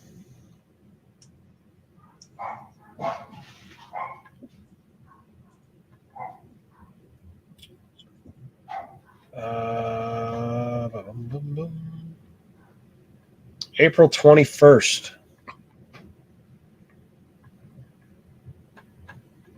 We're starting off with the Drag racing. I got this right here. U4. Okay, so March, we have the 5th and the 6th are on road at Green Bay. And then the 12th and the 13th are on road at Green Bay. The 13th, you'll come home in the daylight because it's daylight savings time. So you should get more daylight that way, right? And then we jump into April. On the 7th of April will be the first day. Share the screen to you guys. Yeah, share the screen. Let's see. There we go. It's not super easy to see. All the blue stuff is the U4. So the 7th here, this is U4. So it's called the Spring 6 series. So the Spring 6, there's going to be 6 races every second Thursday, all through May. And then the first Thursday of June will be the last one. And then the next Thursday following that, the second Thursday, on the 16th, is going to be an on-road test and tune so that we can all get our stuff ready and set up for street heat on Father's Day weekend. Either it's going to be at Boyd's Car Show in Kelowna, or it's going to be at some venue in Vernon, wherever. But it is happening that weekend. We just need a patch of pavement to make it happen on. Yep. And then following that starts into our 6 p.m. Summer Heat Series, which is basically on-road pavement racing. And that's where I haven't totally decided when we're bouncing back and forth. Well, actually, no, Summer Heat Series is going to go all the way through the summer. Yeah. On the 23rd and 24th, we're doing a July Jammer, which is going to be another big event at a parking lot at some place. So that'll be July 23rd, July 24th at some probably car dealership. I'm going to guess, I'm hoping Bannister, because they were pretty gung-ho about doing it. And then we'll have the long weekend. That'll be pretty much nothing going on over the long weekend because nobody's going to be around. It's and the Okanagan. next Summer Heat Series race will be on the 11th, which is the Thursday, the 11th of August. And then that'll be one race. And then on the 27th and 28th, this is going to be the end of the racing season for on-road, for outdoor. And we're going to do what's called the Summer Burnout. That's going to be the final race of the summer before everybody has to start going back to school and kids have to go to school and all that adulting type stuff, right? And then starting on the 15th of September, we're back into the rock bouncing. And the rock bouncing is going to be the Chasing Daylight Series, which will start on the 15th and go every second Thursday until, I believe, the 27th of October. Yes, and the 27th of October will be the last of that series. By then, we should be back into on-road racing indoors. Yes, we will be.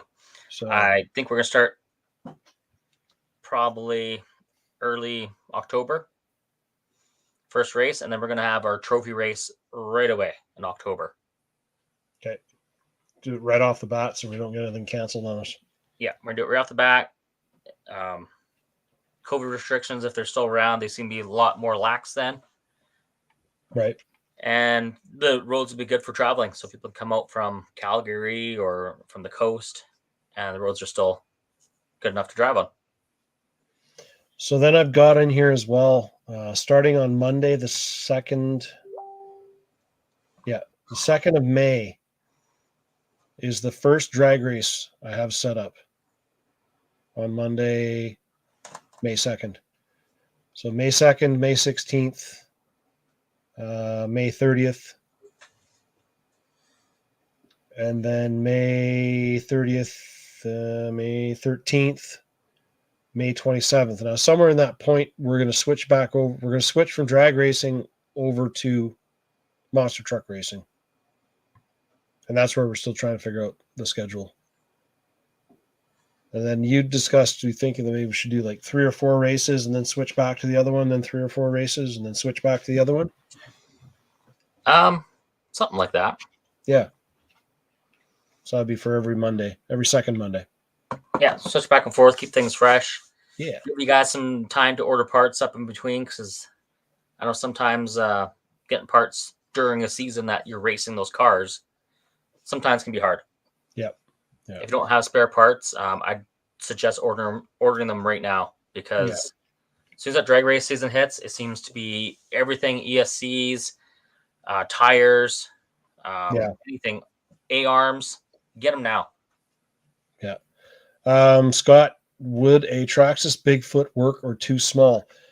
This season, this year, yes, it's going to work. That is going to be the same scale as that'll fit in the Independent Series 2-wheel drive instead of 4-wheel drive. The following year, we might try to limit it more to there only being 4-wheel drive, although I don't really see any big advantage or disadvantage to 4-wheel drive as opposed to 2-wheel drive. But basically, the 2.8 tires that come on your Traxxas Stampedes, your trucks, or your Arma Granites, any of those with the independent suspension, including the Maxxes, there's a 3S limit. So you cannot run a battery larger than 3S. And that's going to be the independent truck series, independent suspension truck series. So you basically have to run whatever the stock tire size was on that. I don't care what the tire is, but the stock rim, if it was a 2.8 that chassis came with, then that's what you have to run with it. Brushless, I don't care.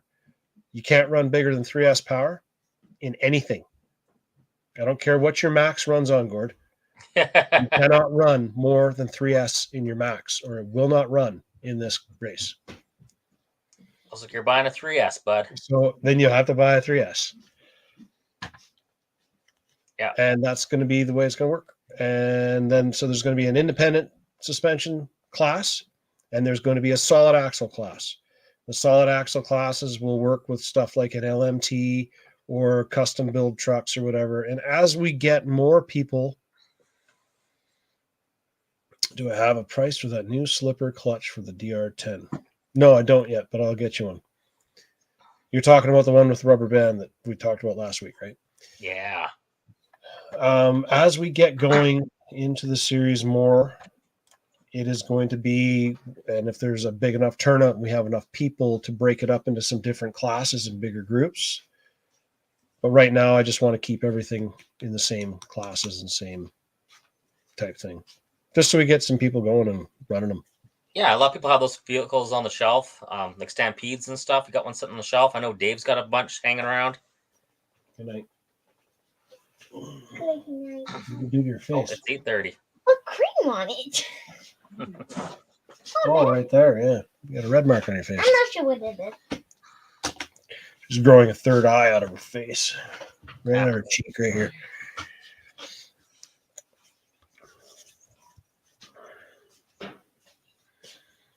Yeah, Gordon. So if you have 2 3S packs that you can run in series, then you get 6S for what your truck is capable of anyways. And then when you want to run it in the series, you just run on one battery pack instead of 2. Yeah. I'm pretty sure it'll run on 3S. I haven't actually checked. I think that ESC will work on 3S. If not, well, that's just the way it's going to be. Yeah, we need to make sure it's safe. 4S is definitely not safe. Yeah, we definitely can't have tight quarters whipping around these monster truck kind of things and having them jumping. And there's a strong possibility we're going to have spectators. Well, we're hoping we're going to have spectators this year. And if that's the case, we cannot have anybody launching cars into people. That would be a bad thing. Yes, that's a big no-no. That would go very much badly for all of us. So That'll be me shutting it down immediately. because this year, I'm going to bring this up right now. Anyways, Do it now. I know exactly what you're going to say. OKRC is now the blanketing sanctioning body for all events that we are hosting or putting on. Now, I don't care what you want to talk about, Rock Dogs or any of the other clubs or whatever they're doing. This is the sanctioning body for the events that we are involving ourselves with and racing. So if it's going to be U4, rock bouncing, that is going to be running under OKRC, Okanagan RC Racing. Okay. You have to buy a membership now to race. Yep. So you will buy a year season membership. That membership will work for drag racing, on-road racing. You have to be a member of OKRC. The reason you have to be a member is so that the insurance and the coverage for insurance and all that kind of stuff will cover you in case something happens, unless you feel like selling your house to pay for somebody's lawsuit. I don't want to. I don't want to. No. And then, so that's just going to be the simple thing. How much is an Okanagan RC membership, Aaron? The memberships run from the end of off-road, which is end of September. Right. Until the next year, September. So they're year long. One whole year round, but not year from when you buy it. Because we're not messing around with that. That's the season. You buy it early, you get to take advantage of more stuff we do. It's $60 for a single membership, $30 for a junior membership, so that's anybody under 18, and $80 for a family membership. Okay. And that's going to cover us for our insurance reasons. Because last couple of years I've been running without insurance, and I've been really, really lucky, I guess. I can think of a couple of times that we've had a couple of close calls with cars taking off under power and losing control and still staying under power. And the only thing that stopped them was a curb. Yep. But the thing that was on the other side of that curb was somebody's expensive car. And or people playing in the field. And or people playing, and that would have gone very bad. Yeah. Okay, so we also need insurance against headhunting Maxxes, as Scott said. Headhunting Maxxes are dangerous. A certain behavior which is not going to be allowed at our events. If I say we're not doing that, we're not doing that. And that is because we need to keep our... It's the same thing if you go anywhere in the States and do any racing with any kind of big events. Sanctioning bodies have the rights and the rules they have so that they can stay operating. Yeah.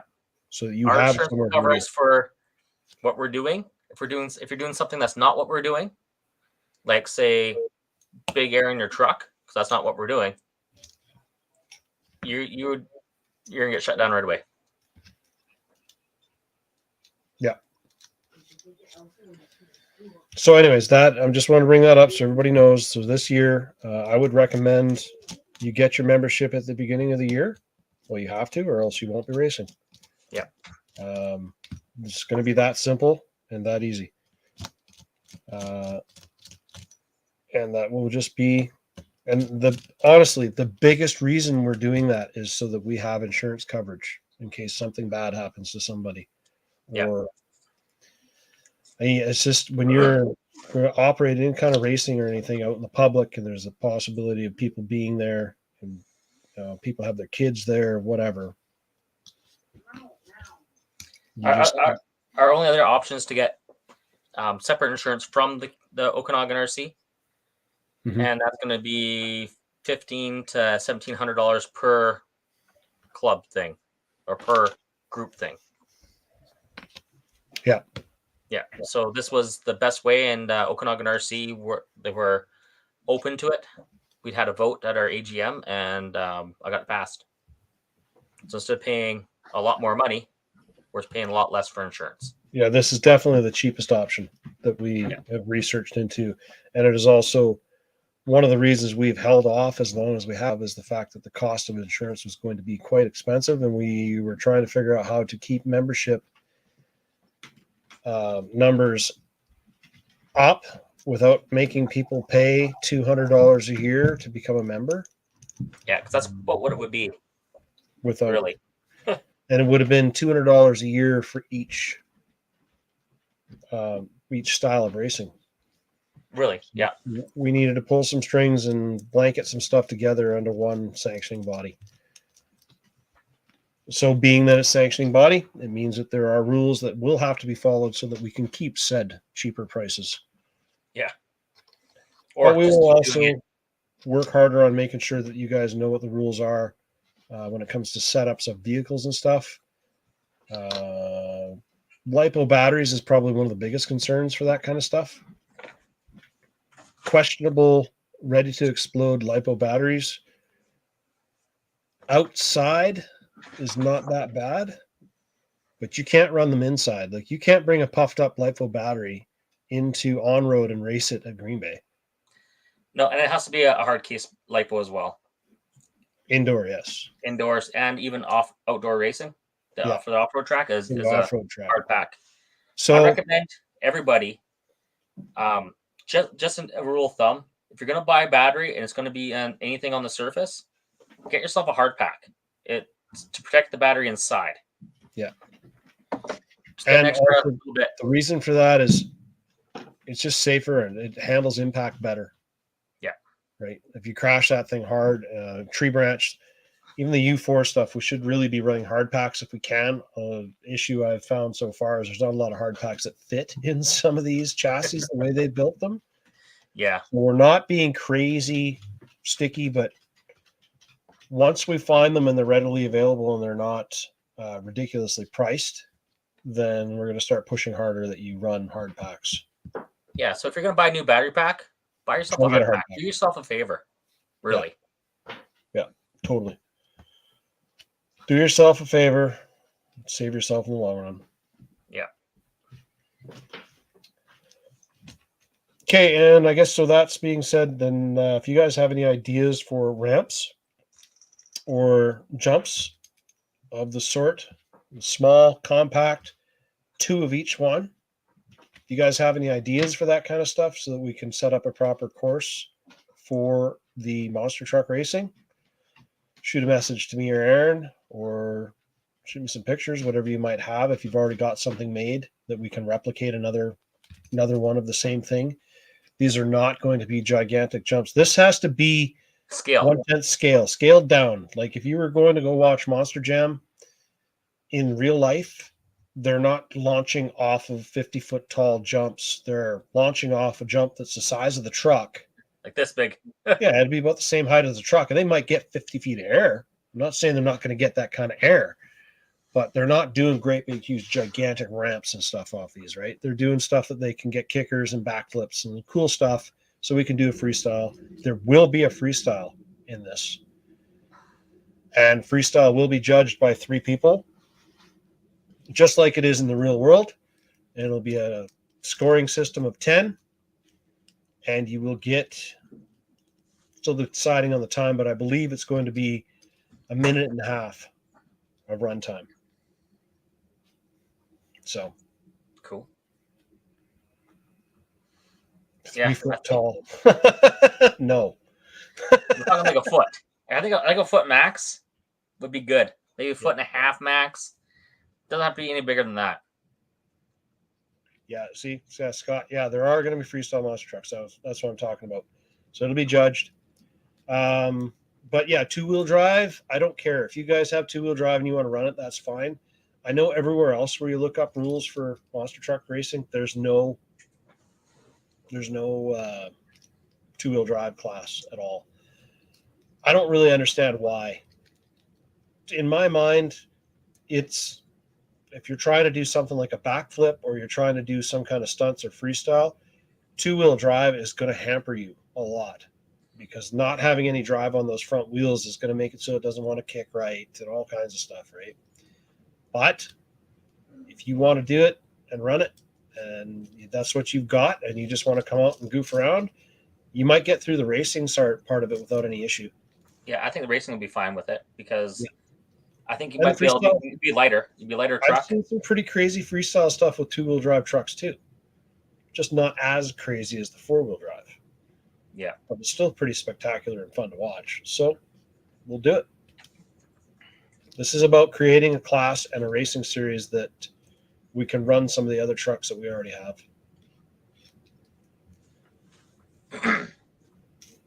What else? Anything else? That's about it.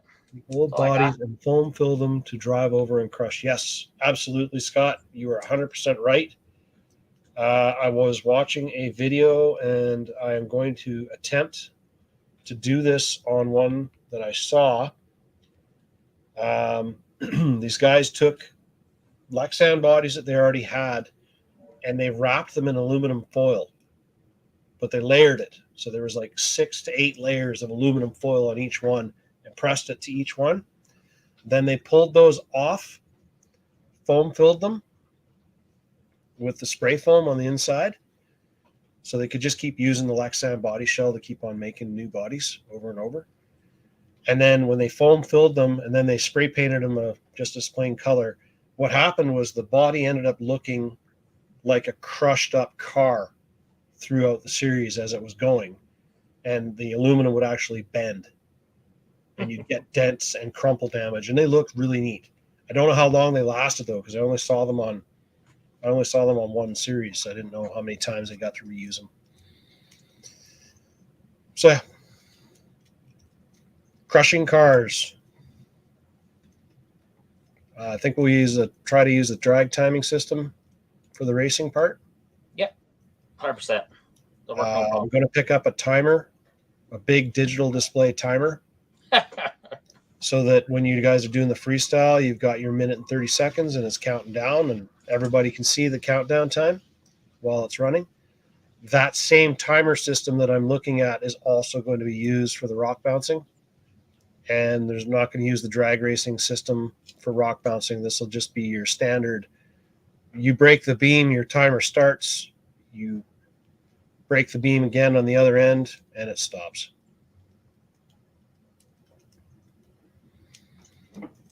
So yeah, Scott, you're right. Everybody should make a few, so one person doesn't have to make them all. And then that would actually give us quite a bit of variety of different bodies and stuff, because everybody's got a different car body sitting around. But I'm going to try it first with what I saw with the aluminum foil and see how it works out. And then I'll show you guys on one of these live streams how well it worked. And then we can show you what to do and go from there. Any more questions? Anybody? Question? Yes, no, yeah, no, question? Anybody? Question? Q&A time. We are now fielding your questions now. And also, off-road racing will be happening this summer in Kelowna. Right. I'm not too sure how heavy this series is going to be. It might be, I think we'll be working with Kamloops, so it might be one weekend in Kelowna. It's the north end of Kelowna, so you don't have to drive all the way through Kelowna. It's only, it's like 45 minutes from my house in Armstrong. It's just a little bit south of the airport. Yeah, a little bit south from the airport. There's a Tim Hortons there. You turn left, it's right there. But we're working with Kamloops this year, so we're probably going to have one in Kelowna and another one in Kamloops every month kind of thing. Go back and forth. And I'm not too sure, but there might be a during the week practice going on out there as well. X-Maxx bodies should be included in that body crushing. Yes, X-Maxx bodies could be included in that body crushing, although they're rather large. So some of your trucks might not want to go over them very easy. But everybody's got bodies of some sort. SUV, crawler bodies, on-road bodies, whatever. We're not going to use that. Like if this aluminum foil idea works, like I've seen it, and it worked pretty good for the guy I saw who did it. So I'm just not sure how long they last. But I guess you could always just rewrap it again in more aluminum foil every time and just keep building it up. And aluminum foil right now isn't that expensive. By the time summer comes and we have to start paying through the nose for everything, it might be a lot more expensive. Who knows?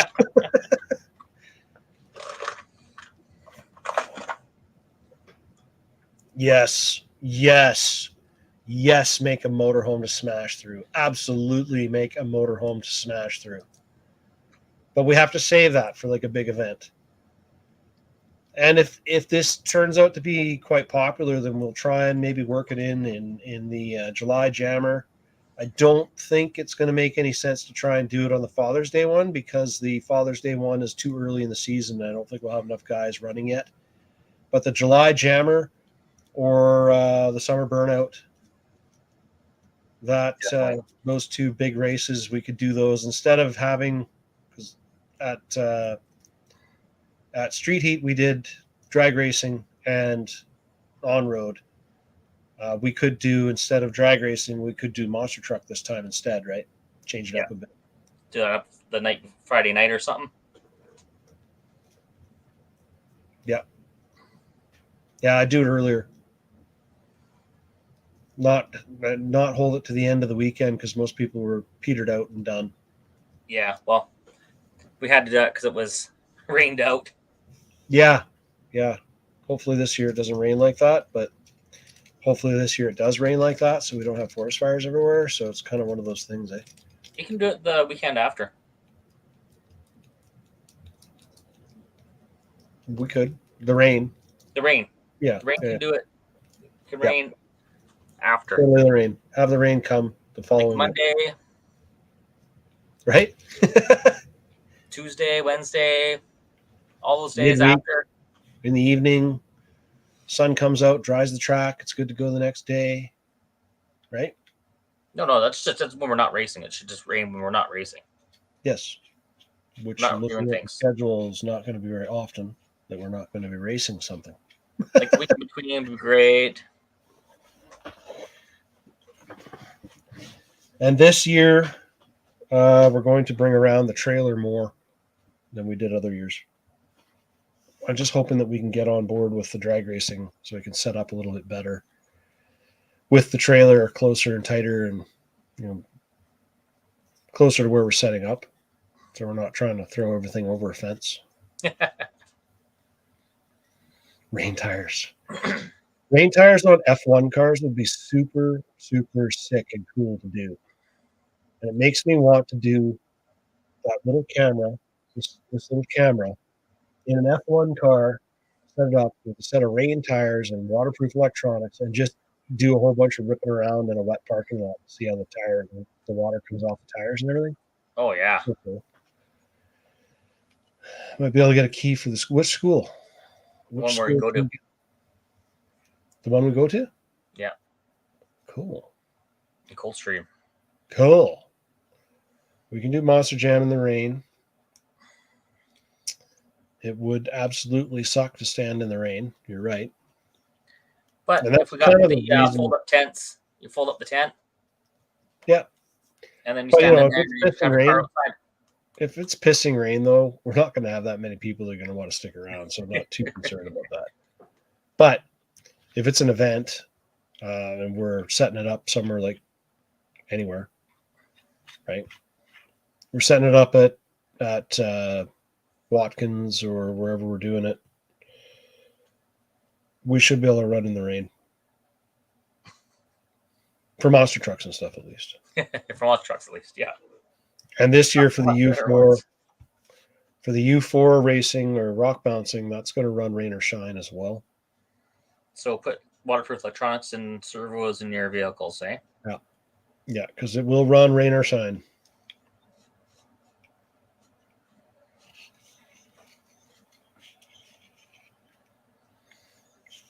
Gord says he's not made of sugar. He's not going to melt. Cool. All right. Okay. So I think that's covered pretty much everything for this week. A little bit of a mail call.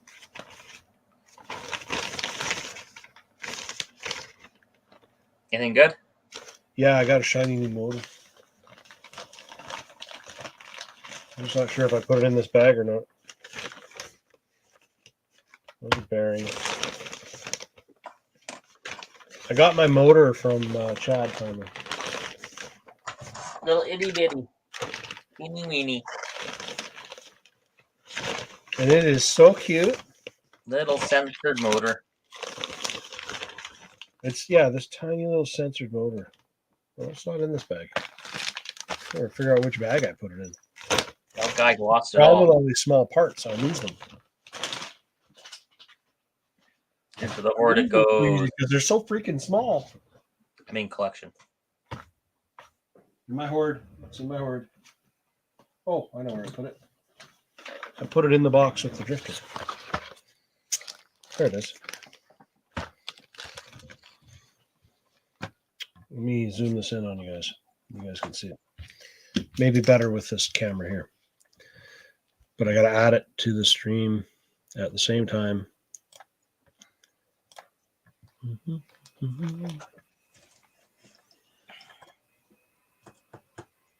Okay, you can still hear me, right? I can hear you. Okay, let's see what happens when I add this to the stream. Add to stream. Still hear me now? Okay.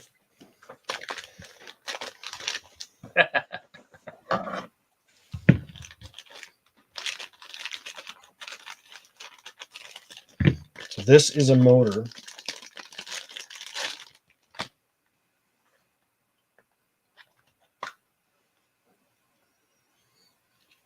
I can't see. Make I it know. bigger. Zoom in. That's a 5,000 kV.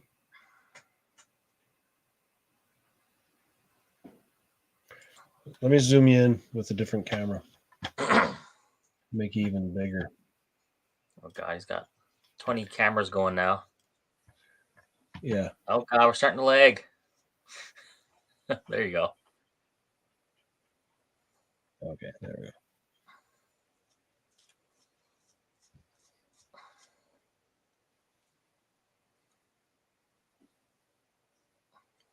Oh, yeah. Well, that is. I mean, there's my finger. That's so tiny. So tiny. This is my baby finger. My pinky. And it's like the same, it's smaller than my pinky. And this is a 5,000 kV. Where's the camera? There's the camera. To your right. 5,000 kV censored. Super, super tiny. So that is going to go in here in this fancy little body chassis. Let's go right here. Where am I? That's going to end up mounting right in there, all sexy like that. Ish. And it will look like that. So, thank you, Chad, for getting this to me finally. That is the sensor wire. I'm zoomed in so much I can't even hardly see it. That sensor wire is like strands of hair. So I got to be very, very careful with this. Very patient. Very, very patient because I'm so known for my patience when it comes to these. I'm glad it comes in nice little plastic containers like this because I won't lose so much of it. And then there's my gyro. And then my speed controller's back there. Yep. It's going to be a fun little car when it finally gets done. Just got to get this stupid thing done.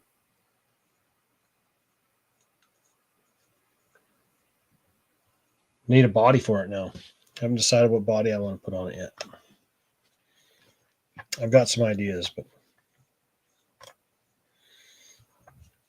not 100% certain which body I want to put on there yet. I don't think there's any instructions in this package. You plug it in, then you plug it in, and then you plug it in. Yeah, pretty much. But I was just wondering if there was anything wiring wise on here, but there's nothing. It's just, but I should keep it so I know the part number and the place where it came from.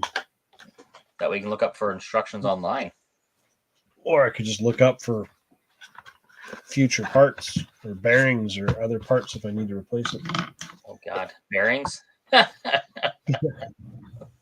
God. Oh, did I show you guys? Tap Did that I out. show you guys the ESC? Yeah, I think he showed us. It's the size of your fingernail, you know. Yeah, super small. Super small bit of ESC. Luckily, it's already got the wiring soldered onto it, so that's a good point. Halfway there. And there's actually a super tiny little power button on here.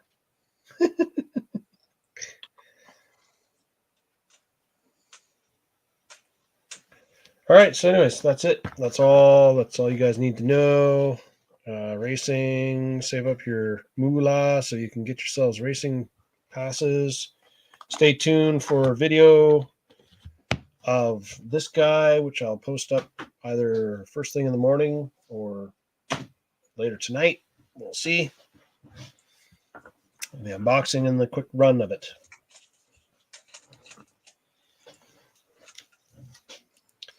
Yeah. See you next week. Well, actually, see you tomorrow.